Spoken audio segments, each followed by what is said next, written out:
MBA at a top business school. After graduation, the son came back to work with his dad. "Dad," he said, "based on the current economic climate, we're heading for a recession. You've got to stop using all that thick batter and dish out ketchup as if it was free." The father was torn. He'd always been generous to his customers, but his very bright son didn't get all that education for nothing. So, reluctantly, the father cut back on the egg batter and the sauces. His son even convinced him to leave that pricey beer out of the batter. And it turned out it was just in time, because it turned out his son was right. Dad's business took a real dive. Levi-Strauss once concluded that the learned man is not the man who provides the correct responses, rather he is the man who poses the right questions. And this is an old point that cannot be made often enough. Or can it? The British scientist Jacob Bronowski believed good questions were at the heart of science. That is the essence of science. Ask an impertinent question, and you are on the way to a pertinent answer. Now, back in 1993, it was the run-up to the millennium. The world was captivated by a twin dose of base 10-digit rollover and apocalyptic Christian anniversaries. MIT professor Danny Hillis posed a cool question. Why couldn't we build a clock that would last 10,000 years? And in Professor Hillis's own words back in 1993, "When I was a child, people used to talk about what would happen by the year 2000. Now, 30 years later, they still talk about what will happen by the year 2000. The future has been shrinking by 1 year per year for my entire life. I think it's time for us to start a long-term project that gets people thinking past the mental barrier of the millennium. I would like to propose a large, think Stonehenge, mechanical clock powered by seasonal temperature changes. It ticks once a year, bombs once a century, and the cuckoo comes out once every millennium." Hillis's question provides a counterpoint to today's faster, cheaper mindset by promoting slower, better thinking. Brian Eno coined this the clock of the long now. The question spawned the Long Now Foundation in 1996. And the purpose of the clock of the long now foundation is to construct a timepiece that will operate with minimal human intervention for 10 millennia, constructed of durable materials, powered by renewable sources, easy to repair, and made of largely valueless materials in case knowledge of the clock is lost, while simultaneously reducing its attraction to looters. The Science Museum in London has displayed a prototype since 1999.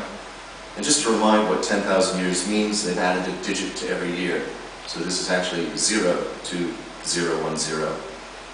The Long Now has brought together and motivated people ranging from Mitch Kapoor, who founded Lotus, to the speculative fiction author Neil Stephenson, whose related book, Anathema, was #1 on the New York Times bestseller list last year.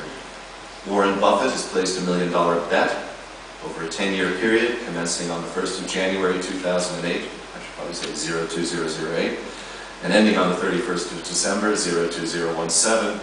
The S&P 500 will outperform a portfolio of hedge funds when performance is measured on a basis net of fees, costs, and expenses. A challenge to all here, I think. And meanwhile, the foundation has bought land in the USA and is installing a giant $100 million or so clock in a cabin there as we speak. But let's turn to finance. Something threatens the entire global financial system. The entire global financial system. In September 2007, I began a running presentation to our clients and friends on the credit scrunch, as we called it, asking the punch question at the end: when would we know our financial system is working? Lots of proposals for reform, and I could implement all of them, and I'm still not sure I would know that the financial system would be working. And the question provoked some answers, which in turn were other questions. When a 20-year-old can responsibly enter into a financial structure for retirement? It's a good 100-year question, which we haven't been able to answer so far. When investors can safely fund a 75 to 100-year forestry project? And I began using the term long finance in recognition of what the Long Now had inspired, and it's led to a series of projects which now form the basis of an already substantial initiative and sister program. So established 2 years ago by us in conjunction with Gresham College, Long Finance aims to improve society's understanding and use of finance over the long term. in contrast to some of the short-termism that we lament today. We've been seeking to expand frontiers, change systems, to deliver services, and equally to build a community. We've held numerous events, and guests at these conferences have included Brian Eno, Matthew Parson, Neil Stevenson, Stuart Brand, and others. We've published several reports on the road to long finance, the eternal coin, the future of mortgages, forestry, and finance, and we're coming out this month with a very detailed and critical paper on how to get defined benefit pensions working again. So there are a lot of reports that are in train, and like any self-respecting entity these days, we felt that we needed to have our own film, and so if you'll indulge me, I would like to present Ultra Hedge, which, to warn you, was released just before the 1st of April this year, and gives you a vision of why we need to get this right.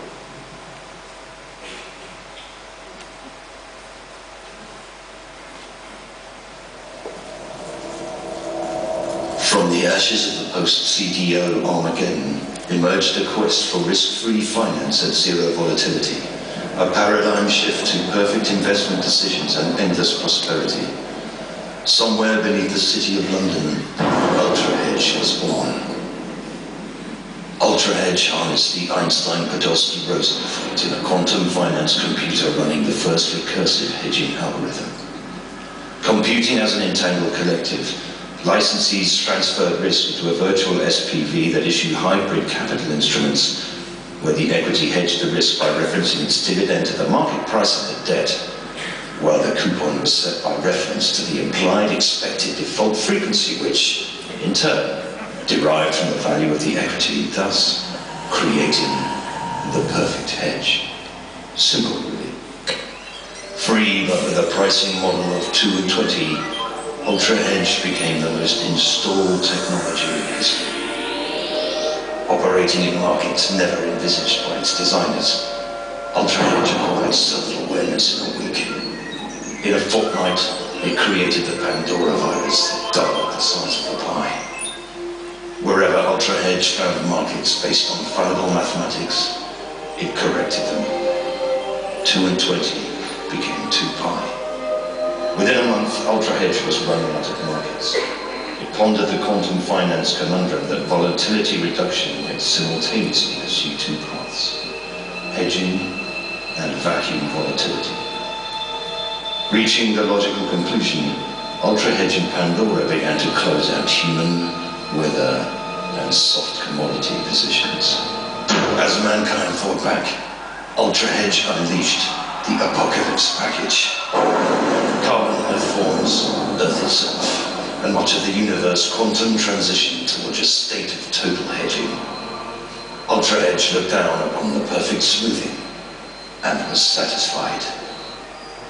Reaching the edge of the universe, Ultra Hedge returned to the neoclassical origins of quantum finance. Keynesian, Copenhagen, even the lost in translation school. Logically, only the many worlds interpretation contained all the others. Attaining a general observable delusion, it assigned itself a new mission. Not destroying the universe, much worse. Ultra Hedge recursed into itself and decohered across quantum space and time to bring vacuum volatility to all inhabitants of the multiverse.